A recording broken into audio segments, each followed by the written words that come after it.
Assalamualaikum warahmatullahi wabarakatuh. Selamat sore pemirsa. Senang sekali kembali sore hari ini kami dapat menjumpai Anda dalam program Rumah Demokrasi. Selamat datang di rumah kami, rumah di mana kami berdiskusi dan juga menyampaikan hal-hal terkait demokrasi. Yang hangat baru saja kita sama-sama laksanakan mengenai pemilihan kepala daerah serentak di mana prosesnya masih berjalan dan sebentar lagi kalau sesuai jadwal itu adalah besok sudah ditetapkan gubernur dan wakil gubernur Provinsi Jambi terpilih. Tapi seperti apa kita belum tahu. Untuk itu telah hadir dua narasumber begitu luar biasa untuk membahas tema kita, yakni jelang penetapan kepala daerah. Telah hadir dua narasumber, kita sapa. Yang pertama tentu penyelenggara yang besok juga ada hajatnya seperti apa nanti akan kita bahas. Ada Bang Yatno, Komisioner KPU Provinsi Jambi. Selamat sore Bang. Selamat sore, Assalamualaikum para pemirsa di rumah. Waalaikumsalam, sehat Bang? Alhamdulillah sehat. Alhamdulillah. Dari kantor, dari rumah, atau dari tempat acara besok? Besok pasti dari rumah lah. Oke, siap. Terima kasih Bang Yatno sudah menyempatkan waktu untuk hadir. Selanjutnya di sebelah yang sudah tidak asing lagi juga tentunya. Pokoknya selalu diundang ke rumah kami ini Bang, Rumah Demokrasi ini. Ada Bang Rio Yusri Maulana, pengamat politik. Selamat sore Bang. Sore, Assalamualaikum. Waalaikumsalam, sehat Bang? Sehat, alhamdulillah. Nah kalau Bang Rio pasti dari kampus lah ya? Dari Mendalu, betul. Dari Mendalu. Iya. Karena nggak cukup waktu 10 menit ya Bang untuk sampai ke sini ya? Betul, sekitar 20-an lah. 20 menitan ya? Itu pun kalau tidak macet? Tidak ada macet. Siap. Nih kita membahas, semoga tidak bosan-bosan lah Bang Yatno untuk membahas bersama kami di Rumah Demokrasi. Kali ini kita membahas tentang jelang penetapan kepala daerah. Benar tidak Bang, sesuai jadwal akan dilakukan penetapan kepala daerah, gubernur dan wakil gubernur terpilih besok? Silahkan Bang. Ya, jadi penetapan pasangan calon terpilih itu bisa dilakukan setelah adanya BRPK dari Mahkamah Konstitusi, dan KPU Provinsi itu sudah menerima surat karena kami akan tetap melakukan penetapan itu ketika mendapat surat dari KPU. Nah, dan kita sudah dapatkan surat per tanggal 6 Januari 2025 yang lalu. Kemudian dalam surat dinas itu, surat KPU tersebut diminta atau disampaikan kepada baik itu KPU Provinsi maupun kabupaten kota yang tidak ada sengketa di Mahkamah Konstitusi untuk menetapkan pasangan calon terpilih 3 hari setelah surat dinas itu diterbitkan. Jadi tanggal 6 berarti 7, 8, 9. Jadi 3 hari tanggal 9 maka dilaksanakan secara serentak baik itu di Provinsi Jambi maupun di 5 kabupaten kota yang ada di Provinsi Jambi. Ada berapa kabupaten kota? Yang tidak ada sengketa di Mahkamah Konstitusi itu ada 5 kabupaten kota. Ada 4 kabupaten, kemudian ada 1 kota, itu kota Jambi. Nah, itu nanti akan secara serentak juga ditetapkan bersama gubernur dan wakil gubernur? Akan dilaksanakan secara serentak. Mereka tentu menetapkannya di masing-masing kabupaten. Jadi misalnya kota Jambi ya di kota Jambi, Batanghari, kemudian ada Kabupaten Tebo, ya, Kabupaten Tanjung Jabung Barat, kemudian Kabupaten Tanjung Jabung Timur. Nah yang 6 itu masih berproses di Mahkamah Konstitusi. Iya, berarti pada tanggal 9 ya Bang? 9 Januari besok. Baik, 9 Januari itu. Luar biasa, terima kasih Bang Yatno. Persiapan sudah oke Bang untuk tanggal 9 besok ya? Untuk persiapan memang kita baru pulang tadi. Ya. Kita baru pulang, ada kegiatan koordinasi diundang oleh KPU RI. Tapi tim yang di sini kita juga ada yang lain juga bekerja di sini untuk mempersiapkan segala kebutuhan pelaksanaan penetapan besok. Jadi habis ini saya juga langsung ke kantor nih, mungkin sampai malam untuk memastikan bahwa proses penetapan besok itu berjalan dengan baik dan lancar. Siap, semangat ya Bang. Malam kita waktunya istirahat ya Bang Rio ya. Masa kerja, masa gitu enggak dong. KPU melayani. Luar biasa, terima kasih Bang Yatno. Selanjutnya Bang Rio, Bang, lihat penetapan kayak kita tuh udah mulai startnya di 2024 gitu. Ini adalah proses yang panjang dan kayak sebentar lagi kita akan finish gitu. Abang melihat bagaimana untuk proses panjang dari Pilkada serentak ini, silakan. Ya, pertama kita ini adalah mungkin momen yang ditunggu-tunggu lah. Ya. Walaupun mungkin quick count kemarin itu decided time ya, ketika penentuannya, ketika siapa yang mana kita udah tahu di sana. Tapi hari ini adalah proses formalnya ini yang ditunggu. Artinya tidak ada lagi proses formal lain dari seluruh tahapan ini yang berujung pada penetapan ini. Artinya apa? Secara simultan, transisi kekuasaan itu secara formal akan berakhir besok ini penetapan. Dan kita melihat bahwa proses demokrasi yang sudah berlangsung itu merupakan contoh baik bagi penyelenggaraan sistem politik kita gitu ya. Nah, tinggal bagaimana kemudian euforianya tidak hilang. Wah, kita tahu hari ini sudah business as usual gitu ya, apalagi di Provinsi Jambi tidak ada perubahan sama sekali. Komposisinya tetap, wakil gubernurnya tetap gitu ya. Dan beliau ini juga ya pasca kemarin sudah seperti tidak ada lagi hal yang, bahkan kemarin kita baru menyelenggarakan HUT Provinsi Jambi dengan komposisi gubernur yang besok akan ditetapkan. Jadi ada tadi business as usual lah gitu ya yang terjadi. Tapi ini yang perlu kita jadikan concern karena tentu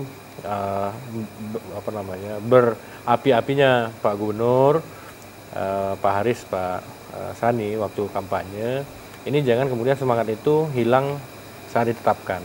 Bahwa visi, misi, dan program unggulan tetap harus dirumuskan secara baik, meskipun melanjutkan, tapi harus ada peningkatan.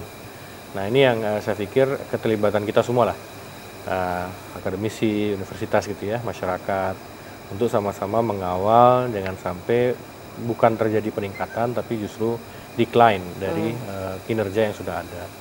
Bahwa kadang orang dalam zona nyaman itu kan susah, cenderung untuk ya bersantai-santai. Ya. Nah, justru kita berharap bahwa Pak Gubernur, Pak Haris, Pak Sani justru semangatnya 2 kali lebih besar karena amanah periode kedua ini menuntaskan yang belum selesai, kira-kira gitulah. Saya pikir ya ini yang harus kita kawal bersama. Jadi euforia kita pun jangan sampai hilang gitu ya, ya. Kemarin kita sudah mengikuti proses demi proses, lalu seperti yang Bang sampaikan, euforianya jangan sampai hilang dan bersama-sama kita mengawal program. Dan masyarakat bisa mengawal dengan cara seperti apa kalau menurut Abang? Ya, secara sederhana adalah sekarang kita memiliki akses yang sangat terbuka terhadap pejabat itu langsung lewat media sosial, kemudian lewat channel-channel berita begitu ya, lewat akun-akun yang mungkin bisa memviralkan, dalam tanda kutip Jambi itu gampang banget viralnya gitu. Nah, artinya kalau kita mengawasi secara langsung, bisa kita memberikan laporan melalui channel-channel itu ataupun secara formal. Ikutilah, ya masyarakat tuh bisa ikut dalam proses perencanaan pembangunan dari level terendah gitu ya. Kalau dari tingkat RT sampai ke kelurahan atau di desa gitu, di bupati, kabupaten gitu ya, sampai ke level provinsi bisa ikut. Tinggal channelnya mau nggak pemerintah kemudian membuka seluas-luasnya akses bagi masyarakat untuk kemudian melibatkan dalam proses ini, berpartisipasi gitu. Karena pada fase awal inilah yang sangat menentukan sebenarnya bagaimana arah pembangunan 5 tahun ke depan. Kita tahu PR-nya masih banyak. Pak Gubernur dengan 5 tahun yang lalu, 5 tahun ke belakang itu masih belum menyelesaikan beberapa janji yang dijanjikan gitu ya. Tapi dengan tambahan program, gagasan, ide dan seterusnya, itu tentu membuat pertama beban anggaran kita menjadi besar, tapi juga ekspektasi masyarakat juga akan lebih besar. Maka tadi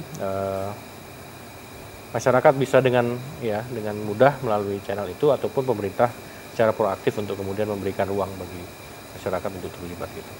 Siap, ini menarik seperti yang Mbak sampaikan, sebenarnya ini akan berjalan seperti biasa karena yang naik kembali adalah petahana dengan pasangan yang sama. Lalu bagaimana dengan daerah-daerah lain nanti akan kita bahas, Bang. Kita ke Bang Yatno, Bang. Seperti yang Mbak sampaikan bahwa baru ada 4 kabupaten dan 1 kota yang kemungkinan juga akan kita tetapkan seperti itu karena tidak ada sengketa.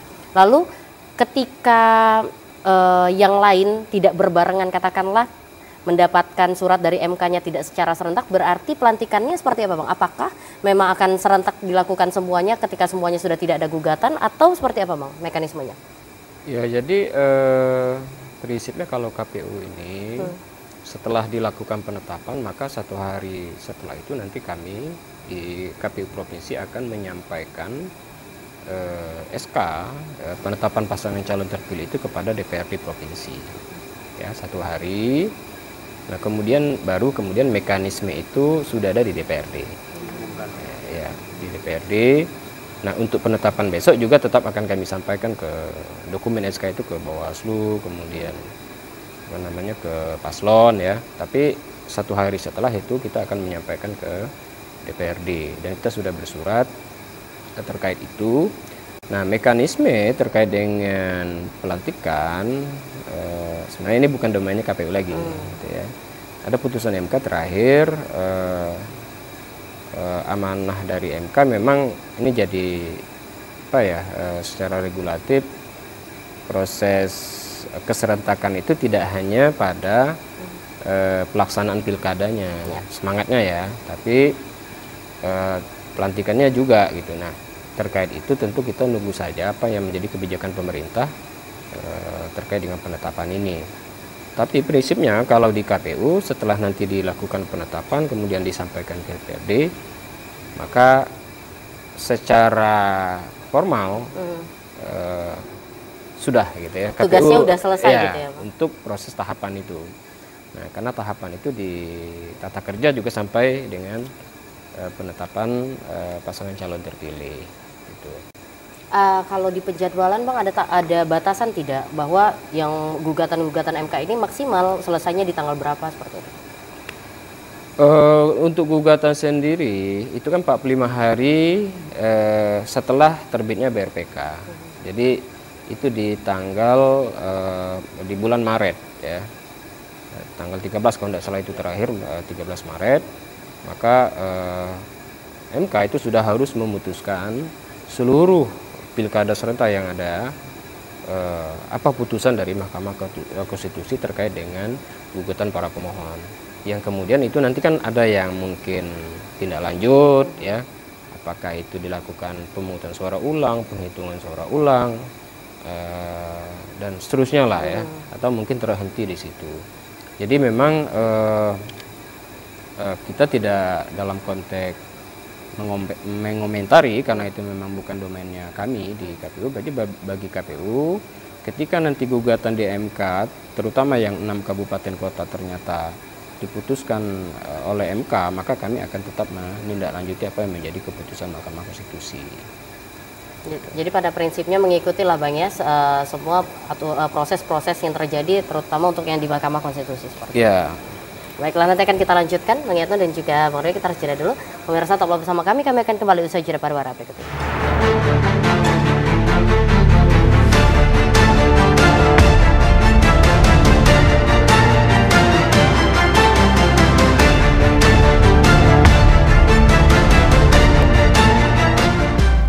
Pemirsa masih bersama kami dalam program Rumah Demokrasi dengan tema kita pada hari ini adalah jelang penetapan kepala daerah. Masih bersama dua orang narasumber yang begitu luar biasa dari KPU Provinsi Jambi dan juga pengamat. Tadi kita sudah berbincang sedikit mengenai penetapan kepala daerah yang akan dilakukan di Provinsi Jambi. Kita ke Bang Rio, Bang. Seperti apa nih? Tadi sudah disampaikan juga oleh Bang Yatno bahwa sebenarnya memang keinginannya di awal adalah serentak, tapi ternyata ada beberapa hal yang tidak memungkinkan karena ada yang gugatan MK, ada juga yang tidak. Akhirnya untuk serentak itu susah. Gimana Bang memandang ini, Bang? Ya kalau untuk keberlangsungan ya, saya bilang bahwa kalau amanat dari konstitusi dan undang-undang itu kan memang keinginan ide besarnya adalah itu, bahwa ketika periodisasi dari kepala daerah itu dibuat sama nanti, maka ada kemudahan bagi kita untuk mengatur sistem keuangan, perencanaan daerah, perencanaan pembangunan, keterhubungan antara perencanaan pada level pusat sampai pada level daerah. Jadi kesinambungan itu yang ingin dipastikan bahwa keserentakan ini akan menjadi salah satu ya solusi bagi semrawutnya sistem perencanaan pembangunan kita di Indonesia gitu. Nah, tapi ini kan urusan politik ya, artinya bagaimana kemudian pressures dari teman-teman yang sudah terpilih dan tidak ada gugatan, tentu mereka tidak ingin mengurangi masa ininya dengan menunggu jabatan, misalnya gitu ya, walaupun tetap sama hitungannya gitu pada akhirnya, tapi ini kan momentum. Nah, momentum ini sesegera mungkin kalau bisa, apalagi di awal tahun anggaran. Bagi mereka yang bisa dilantik di Februari ini, mereka akan lebih leluasa untuk mengatur anggaran di 2025 masih awal ini. Tahun, nah, gitu. itu artinya punya kesempatan untuk bisa settling in itu lebih cepat. Tapi kalau di tengah tahun, mereka akan menghabiskan setengah tahun itu dengan mengurusi pekerjaan yang mungkin sudah direncanakan oleh PJ dan seterusnya. Jadi bagi saya memang ada dua mata pisau sebenarnya. Yang pertama, kaitannya dengan keberlangsungan, keberlanjutan, dan kesinambungan. Bagaimana program pembangunan pada level, tentu Pak Prabowo itu juga tersandra gitu ya dengan pilkada ini, bahwa banyak program seperti sekarang di Jambi misalnya, program makan bergizi gratis itu makan siang bergizi makan itu ya, bergizi gratis bergizi gratis itu juga hari ini kan juknisnya di Jambi belum turun misalnya gitu ya, atau kaitannya dengan program-program prioritas lain. Ini kalau segera definitif ini seluruh pimpinan daerah, maka itu juga memudahkan pemerintah pusat untuk mentransfer bukan hanya anggaran tapi juga ide gagasan yang ingin diselesaikan sesegera mungkin. Maka itu yang pertama. Yang kedua adalah perspektif tadi yang kaitannya dengan bagaimana para bupati, wali kota, gubernur yang terpilih ini kemudian bisa dengan cepat mentransformasi sistem yang ada. Maka penting untuk 1 tahun saja anggaran itu dikorbankan, maka berapa banyak koreksi terhadap program yang mereka harus sesuaikan di sisa masa jabatan. Karena janji itu kan harus dipenuhi. Maka kalau misalnya menggunakan sistem yang digunakan oleh Pak Jokowi dengan Pak Prabowo dengan membuat tim transisi dan seterusnya, itu lebih gampang karena anggarannya disiapkan. Tapi kan kita enggak. Di daerah itu tidak ada sistem seperti itu. Bahkan kita nggak bisa intervensi PJ secara formal gitu ya. Informal mungkin iya, tapi secara formal nggak bisa seperti yang diterapkan di pusat. Jadi itu menurut saya yang kedua yang membuat mereka ini ingin segera dilantik. Karena supaya bisa langsung settling in, harus bisa langsung beradaptasi dengan sistem pemerintahan yang ada gitu. Tapi kan pada akhirnya kemungkinan bahwa pelantikan entah itu sebagian, entah itu secara serentak akan dilakukan agak molor, tidak di bulan Februari, Maret seperti itu kemungkinan itu bisa saja terjadi. Lalu apa yang dampak yang mungkin akan terjadi seperti yang tadi kan sudah Bang singgung sedikit bahwa untuk perencanaannya akan susah dan sebagainya. Ini gimana Bang? Ya kalau saya pikir pertama yang masa honeymoonnya ini nggak boleh lama-lama gitu. Ya dengan pejabat daerah segala macam kan ini mohon maaf lah kalau istilah politik itu menyanjung-nyanjung tinggi gitu, udah menang Pak segala macam selamat gitu ya. Tapi in fact faktanya beliau-beliau inilah di birokrasi yang akan menjalankan program ini. Maka hegemoni honeymoon yang terpilih ini nggak boleh lama-lama, harus segera beradaptasi gitu. Maka saya pikir dampaknya sangat signifikan, apalagi bagi daerah-daerah yang mungkin petahana tidak menang di situ. Atau mungkin yang baru saja menjadi kepala daerah sebelumnya belum gitu ya. Karena dia harus mengenal betul aparatur yang ada gitu ya. Eselon 2-nya dia harus kenal, eselon 3-nya dia harus kenal. Maka ini tidak mudah. Apalagi ada catatan tuh, oh si ini kemarin dukung siapa dan seterusnya gitu ya.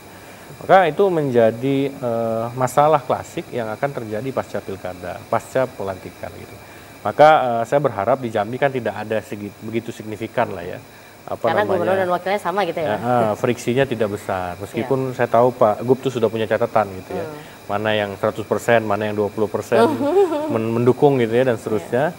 Tapi intinya itu tadi bahwa dampaknya sangat masif jika tadi terjadi transisi yang mungkin lambat gitu.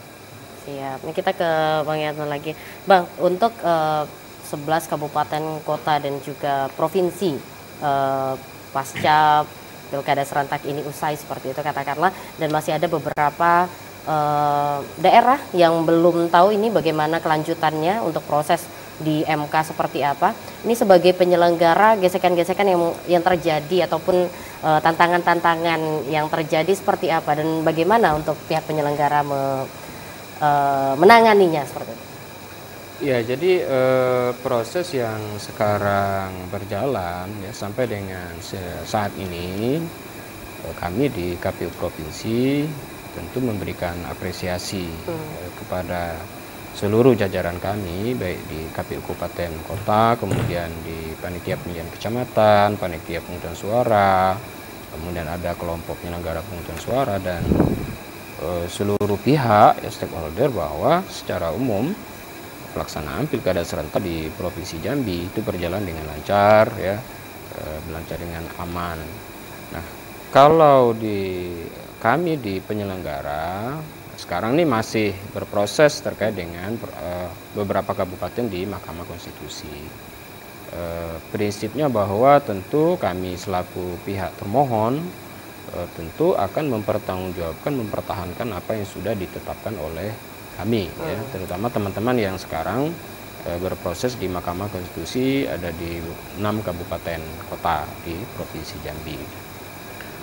Kalau dari sisi totalitas ya kerja, memang kan kalau KPU ini kan bekerjanya harinya bukan hari kerja ya, tapi hari kalender, tidak ada tanggal merah ya, tanggalnya hitam semua. Ya. Nah, dan kami yakini bahwa teman-teman ya bekerja secara sungguh-sungguh, ya berdedikasi, dan ini dibuktikan pelaksanaan pilkada ini berjalan dengan lancar.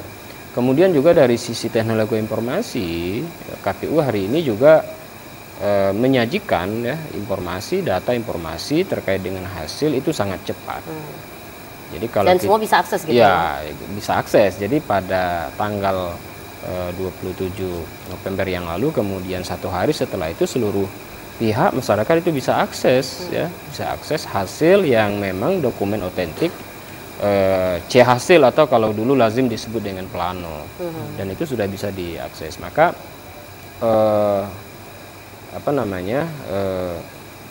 secara kelembagaan bahwa KPU itu memberikan informasi-informasi yang cepat gitu ya kepada masyarakat. Kita sapa dulu penelpon kita, Bang. Halo, selamat sore. Halo, selamat sore. Selamat sore. Dengan siapa di mana? Selamat sore juga Mbak Cynthia. Baik, ini Pak Yudi dari Telanai. Pak Yudi, ya, langsung saja ingin memberikan komentar, saran, tanggapan. Siap, Pak. Silakan Pak Yudi. Ya, pasti saya langsung nih Mbak. Ya. Saya sapa dulu yang terhormat Bapak Komisioner KPU Provinsi Jambi Pak Yatno, dan didampingi oleh yang terhormat Bung Riu dari Akademisi atau Pengamat Politik Jambi. Pasca Pilkada 2024 ini tentu dikasih ruang oleh MK, itu yang tidak ada masalah 9 Januari diumumkan, lebih cepat lebih bagus. Dan yang masih bermasalah tentu berdasarkan informasi yang 45 hari ke depan MK akan menyelesaikannya, tapi tidak menutup kemungkinan dia akan sama nanti. Nah, berbicara masalah pasca pemilu, pasca pilkada, saya mempunyai catatan penting yang harus saya usulkan kepada khususnya penyelenggara pemilu, dalam hal ini KPU. Proses demokrasi, khususnya pemilihan gubernur, wakil gubernur Jambi, mempunyai catatan khusus penting dievaluasi, di mana satu-satunya wakil gubernur dan wakil gubernur yang mengundurkan diri di debat ketiga pemungkas. Nggak ada yang lain mengundurkan diri. Nah, ini letak ketidakdemokrasiannya, tidak memberikan warna politik bagi masyarakat, edukasi politik pada masyarakat. Jadi apa yang mau kita contoh? Ruang itu diberikan oleh penyelenggara pemilu untuk menyampaikan debatnya, visi misi program kerja. Nyatanya mengundurkan diri. Untuk ke depan harus ada sanksi dan wajib, sehingga tidak terjadi lagi polemik demikian. Memalukan menurut saya. Nah, kembali kepada persoalan kita, debat yang akan dilantik ini ya tentu harus menjalankan kepercayaan masyarakat dan lebih amanah jujur. Tentu mendepankan kepentingan rakyat daripada kepentingan golongan pribadi dan keluarga. Itu catatan. Yang kedua, merealisasikan apa yang sudah menjadi janji politik, seperti dikatakan Pak Rio tadi, kepada masyarakat yang sudah memilih, baik visi misi dan program kerjanya. Tapi bukan itu saja, ada cita-cita yang lebih penting sampai turun ke desa, yaitu mendukung MBG, ketahanan pangan, ketahanan energi dan di daerah. Itu sangat penting. Itu bukan hanya visi misi dan program kerjanya, karena dasarnya dia dipilih oleh rakyat, kedaulatan ada di tangan rakyat. Itu pemilih langsung pengertiannya. Jangan dibalik-balik. Jadi ada amanah dan murwah undang-undang yang harus dijaga dan ditegakkan. Terakhir Mbak Cynthia, Ya. hanya saya berpesan kepada pejabat publik yang nanti akan dilantik menjalankan tugas kepentingan rakyatnya, jangan nanti di tengah jalan timbul membuat program baru atas keinginan dia yang belum tentu dibutuhkan oleh rakyat. Nggak usah saya mau kasih contoh di sini gubernur, wali kota, bupati banyak itu. Nah ini yang akan datang tidak dibenarkan lagi. Maka rakyat akan mengontrol dalam undang-undang ormasnya. Rakyat ikut serta mengontrol pembangunan, jalan di pembangunan. Dan di dalam undang-undang keterbukaan informasi publik pun itu juga hak publik untuk mendapatkan apa yang diberikan oleh penyelenggara publik. Jadi jangan main-main lagi. Jadi jangan ada kepentingan pribadi untuk membuat program di tengah jalan. Siap. Jalankan saja visi misi. Itu adalah janji yang harus dipatuhi walaupun tidak ada fakta integritasnya di atas tangan. Tapi itu adalah sanksinya adalah demoral. Siap. Apabila tidak dijalankan. Yang akan datang dia akan menjadi cacatan bagi masyarakat. Yang keluarannya adalah pemimpin yang tidak baik untuk menjalankan amanah.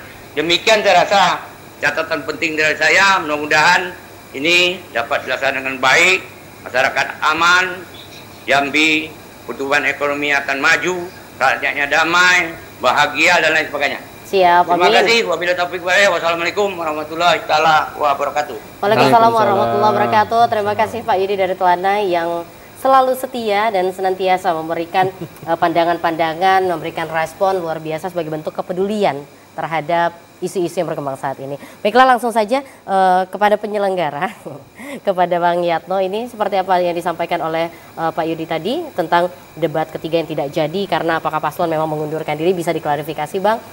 Lalu mengenai bagaimana para penyelenggara amanah, silakan Bang. Oke, jadi terkait dengan debat ya yang difasilitasi oleh KPU provinsi, karena debat ini salah satu metode kampanye yang difasilitasi. Ya. Jadi kita dari awal memang seluruh rangkaian metode kampanye yang kita fasilitasi, salah satunya itu debat, itu memang mengundang pihak, ya, para pihak termasuk dari masing-masing paslon. Nah, maka tadi kami apresiasi bahwa catatan-catatan ini tentu ini akan kami sampaikan ke pimpinan selaku pembuat regulasi, sehingga ke depan ini ada pengaturan-pengaturan yang mungkin menjadi aspirasi dari sebagian dari kita terkait dengan terutama ya metode kampanye debat ketika misalnya pasangan calon yang tidak bersedia atau kalau bahasa tadi yang disampaikan mengundurkan diri ya kan untuk menghadiri debat. Nah, kemarin itu kan kedua-duanya kan tidak hadir nih, menyatakan tidak hadir pada debat yang ketiga, sehingga kami kan tidak mungkin juga untuk melakukan upaya paksa karena memang secara regulasi itu tidak diatur. Nah, maka ini saya pikir ini masukan yang sangat bagus yang nanti akan kami sampaikan ke pimpinan, ke KPU supaya regulasi ke depan itu mungkin bisa diatur secara secara tegas lagi terkait dengan pengaturan kampanye. Nah, terus yang berikutnya terkait dengan penyelenggara, tadi sudah kami sampaikan bahwa KPU itu secara kelembagaan itu juga mengikuti aturan atau PKPU, peraturan Komisi Pemilihan Umum tentang tata kerja ya. Jadi ada tata kerja seperti apa mengambil keputusan, mekanisme, termasuk juga menjaga salah satu amanah dari Undang-Undang Dasar itu kan kalau pemilu itu kan langsung, umum, bebas, rahasia, jujur dan adil. Nah, jujur dan adil ini yang sesuatu yang baru ya di dalam Undang-Undang Dasar pasca di amandemen, dan itu melekatnya terutama di penyelenggara. Maka tata kerja itu mengatur sedemikian rupa seperti apa penyelenggara itu bersikap, kemudian dengan peserta, dengan pemilih, dengan masyarakat, itu sudah diatur di situ. Nah, maka kami meyakini bahwa seluruh jajaran kami yang ada di penyelenggara, terutama yang ada di provinsi, mulai dari level kabupaten, kecamatan, kemudian desa kelurahan sampai di TPS-TPS, menjalankan tugas sesuai dengan undang-undang regulasi. Ya, kalaupun misalnya ada yang diduga ya ada mekanisme lain ya bisa disampaikan, dilaporkan, diadukan dan seterusnya. Jadi ada juga kontrol ya dari kami juga dari KPU selaku penanggung jawab di provinsi termasuk juga dari masyarakat. Saya pikir sejauh ini secara umum ya pelaksanaan ini berjalan dengan baik.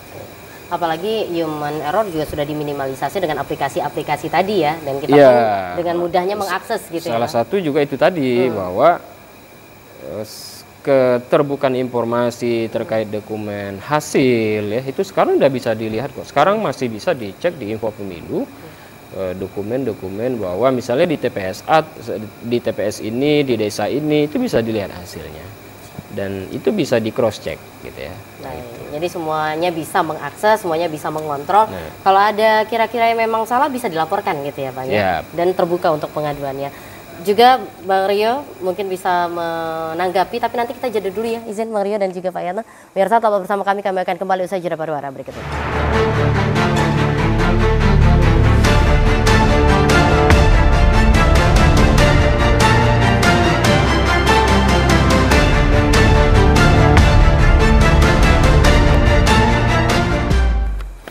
Pemirsa masih bersama kami dalam program Rumah Demokrasi dengan tema kita pada hari ini adalah jelang penetapan kepala daerah.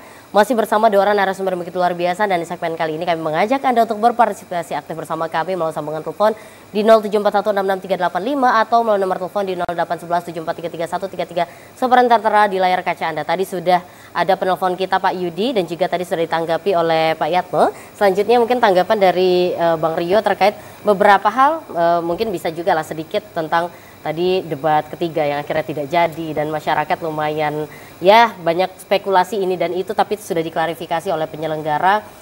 Lalu terkait merealisasikan janji politik seperti yang juga sudah Abang sampaikan, lalu bagaimana rakyat ikut serta dalam melakukan kontrol janji dan visi misi para kepala daerah yang terpilih. Silakan Bang.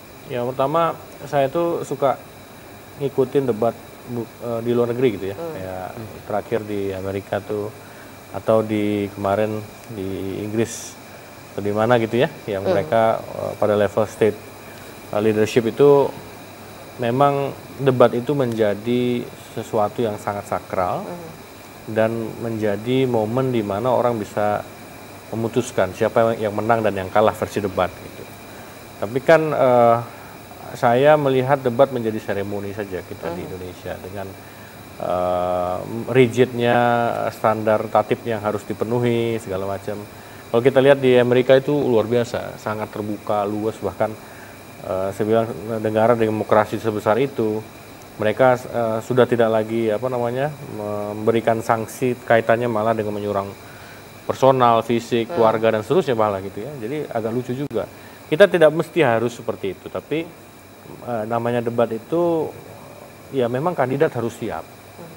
Maka dia punya tim kan banyak ya, dan dipersiapkan dengan baik ya harus wajib, mereka harus latihan dulu segala macam, di briefing dulu gitu ya. Akhirnya orang bisa yakin bahwa ini loh seorang pemimpin yang akan dipilih gitu. Maka rekomendasi saya ke KPU pusat mungkin sebagai pembuat regulasi itu diberi sedikit fleksibilitas dalam tatibnya debat.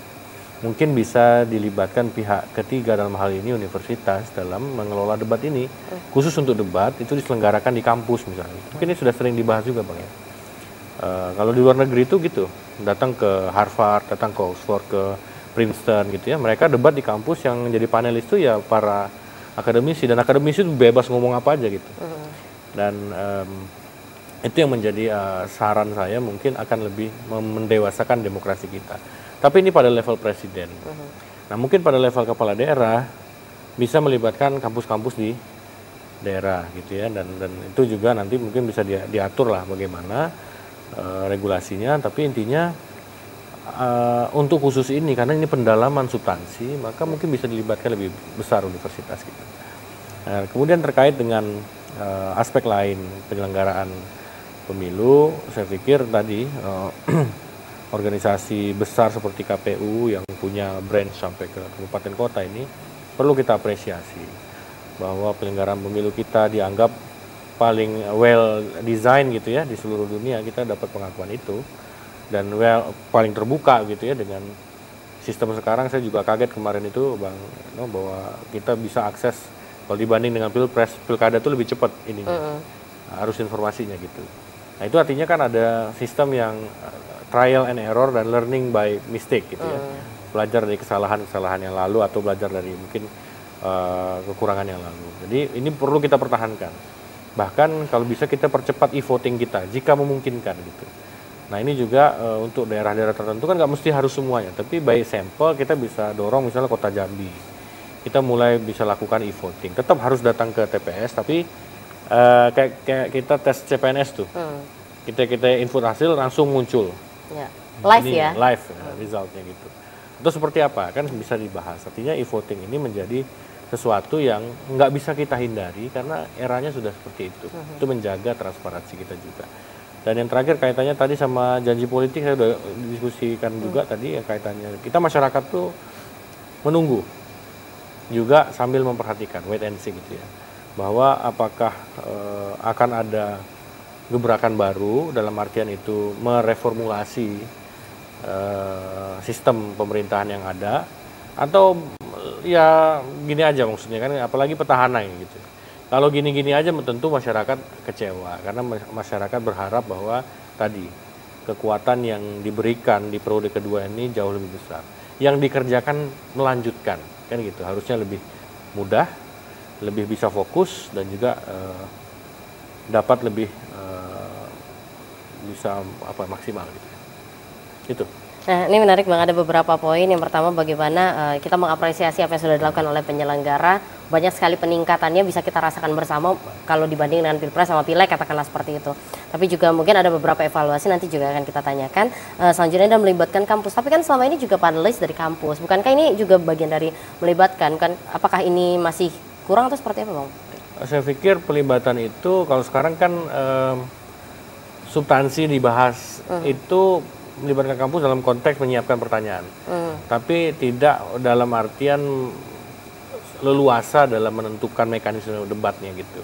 Mekanisme debatnya kan diatur oleh KPU RI gitu ya, bahwa harus ada standarnya begini, kemudian dan lain-lain, bahkan nggak boleh bawa HP dan seterusnya, itu kan ada tatib yang begitu rigid.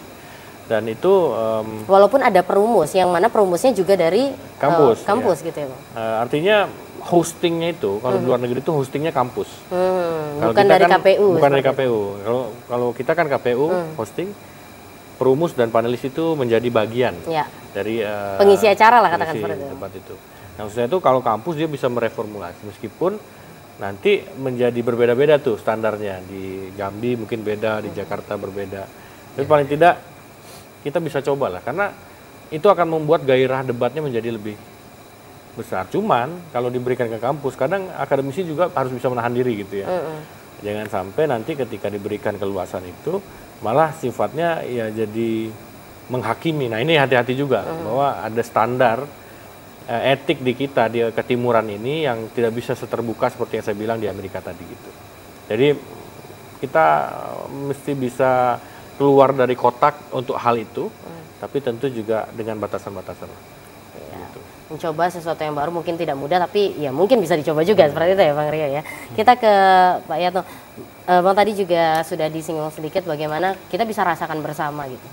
Dibanding Pileg dan Pilpres, aplikasi Sirekap dan sebagainya sepertinya lebih siap gitu. Tapi ada tidak Bang evaluasi yang mungkin sudah dilakukan juga, dibahas bersama para penyelenggara terkait pilkada ini? Silakan Bang. Ya, jadi memang direncanakan kita akan melakukan evaluasi. Evaluasi kan kalau di KPU ini kan ada 5 divisi ya, 5 divisi yang untuk yang 5 anggota KPU, ketua, kemudian ada 4 anggota, itu ada masing-masing menangani masing-masing divisi. Dan saya terutama diamanahkan sebagai divisi teknis penyelenggaraan yang mengampu beberapa tahapan mulai dari proses pencalonan, pemungutan dan penghitungan suara, rekapitulasi sampai dengan penetapan.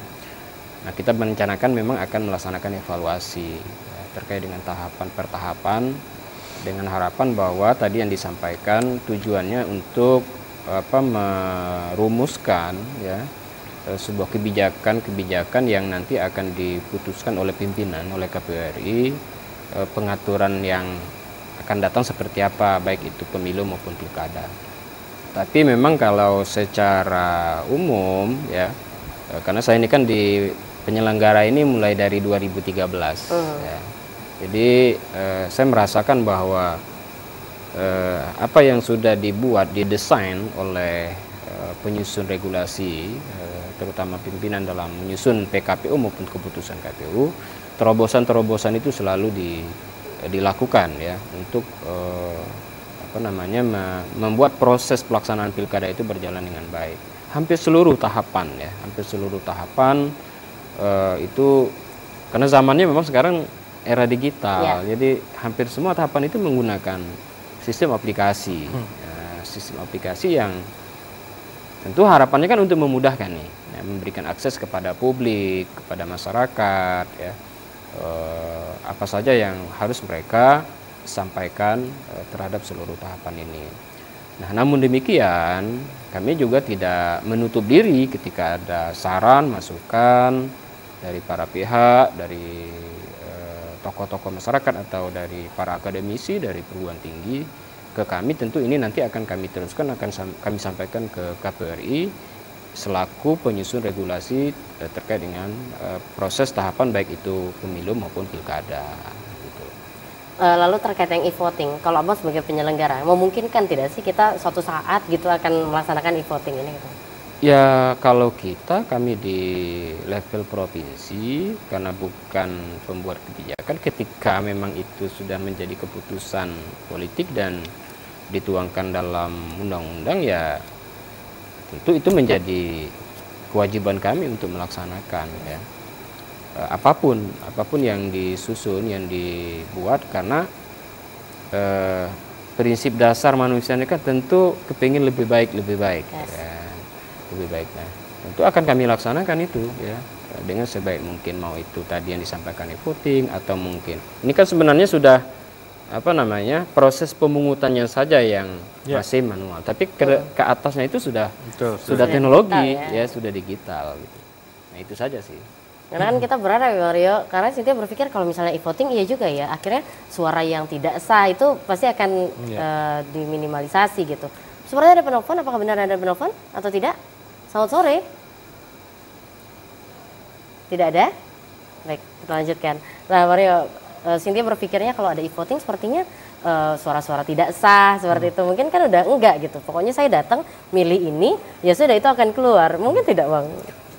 Ya, kalau saya pikir sangat mungkin. Tapi memang ada beberapa PR yang sangat substantif yang harus diselesaikan bukan hanya di konteks penyelenggaraan pemilu. Tapi e-voting ini berkaitan dengan register data di sistem kependudukan kita yang masih sangat jelimet gitu ya. Kita masih men-storing data itu di berbagai instansi dan kita masih belum clear. Bahkan setiap kita mau kasih bansos, setiap kita mau delivery kebijakan itu mesti harus cross check, recheck dan seterusnya. Artinya apa? Satu data kita harus selesai dulu. Satu data yang sekarang Indah Digital tuh yang didorong, semua nanti bisa feeding, KPU bisa feeding, Dukcapil bisa feeding, imigrasi bisa feeding. Artinya feeding satu sumber data yang kita nggak perlu lagi harus khawatir ini berbeda gitu. Nah, ketika ini bisa selesai, maka nanti coklit segala macam itu bisa lebih gampang.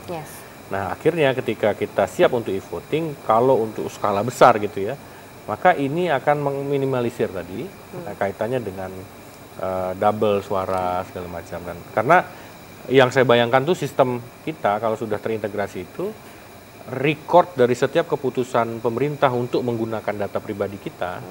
Misalnya kita voting untuk siapa, itu nanti dalam aplikasi kita akan terlihat bahwa pada hari ini saya mencoblos ini keputusan saya tercatat ini. Gitu. Dan cuman hanya kita yang bisa akses itu.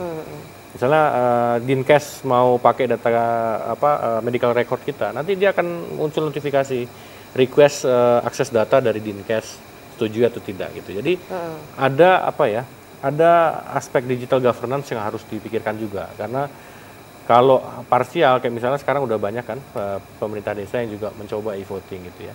Itu kan skalanya kecil, bisa lah diminimalisir. Tapi kalau skala besar infrastruktur masih PR ya Bang? Segala macamnya masih sangat kompleks gitu. Masih kompleks. Baiklah, nanti akan kita lanjutkan Mario dan juga Pak Yono.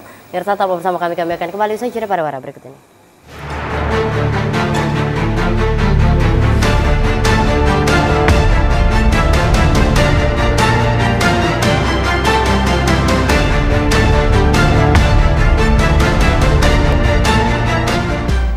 Pemirsa masih bersama kami di Rumah Demokrasi dengan tema kita pada hari ini adalah jelang penetapan kepala daerah di Provinsi Jambi. Masih bersama dua narasumber, namun kita sudah masuk ke segmen terakhir, waktunya untuk pernyataan penutup atau closing statement. Langsung saja closing statement yang pertama dari penyelenggara, Bang Yatna, silakan Bang. Oke, pertama kami dari jajaran KPU Provinsi Jambi mengucapkan terima kasih kepada seluruh masyarakat Provinsi Jambi yang telah menggunakan hak pilihnya pada tanggal 27 November yang lalu. Kemudian kami ucapkan terima kasih kepada para pihak stakeholder, forum komunikasi pimpinan daerah, kemudian penyelenggara kami yang ada baik di tingkat kabupaten, di kecamatan, desa, kelurahan dan seterusnya. Itu yang pertama, bahwa pelaksanaan pilkada serentak dapat berjalan dengan lancar, berjalan dengan damai. Kemudian yang berikutnya, pasca proses penetapan pasangan calon terpilih ini, kaitan dengan proses pelantikan, kami dari KPU tentu ini kan diatur di Perpres nomor 80 tahun 2024. Walaupun di situ dibunyikan pelantikan untuk Gubernur 7 Februari, kemudian untuk Bupati 10 Februari, tapi ada klausul juga ketika ada berproses di Mahkamah Konstitusi. Jadi saya pikir itu biarlah menjadi ranahnya pemerintah, dan prinsipnya bagi kami bahwa rangkaian proses tahapan pelaksanaan pilkada serentak ini yang pertama kali dilaksanakan serentak nasional.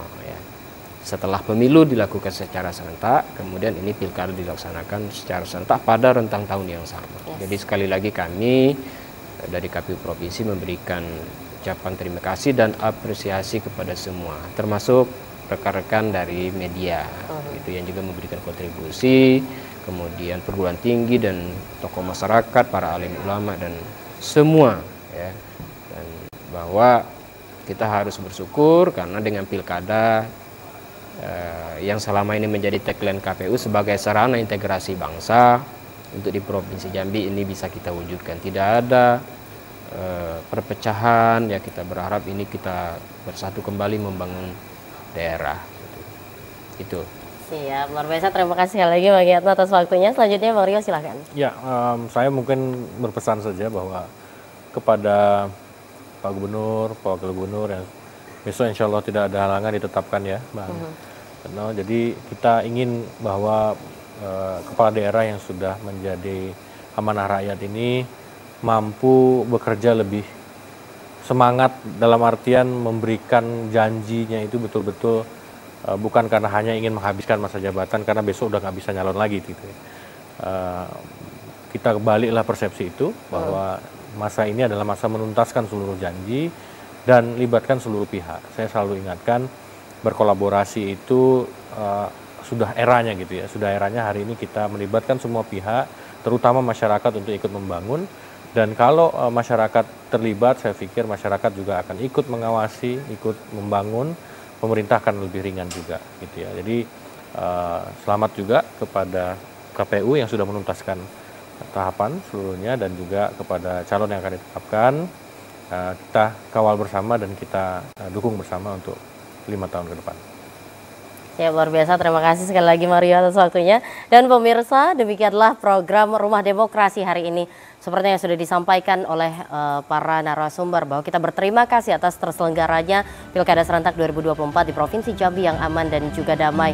Dan kita harapkan bersama kepala daerah yang terpilih sama-sama kita awasi visi misi dan program kerjanya. Rumah Demokrasi pamit undur diri. Wassalamualaikum warahmatullahi wabarakatuh.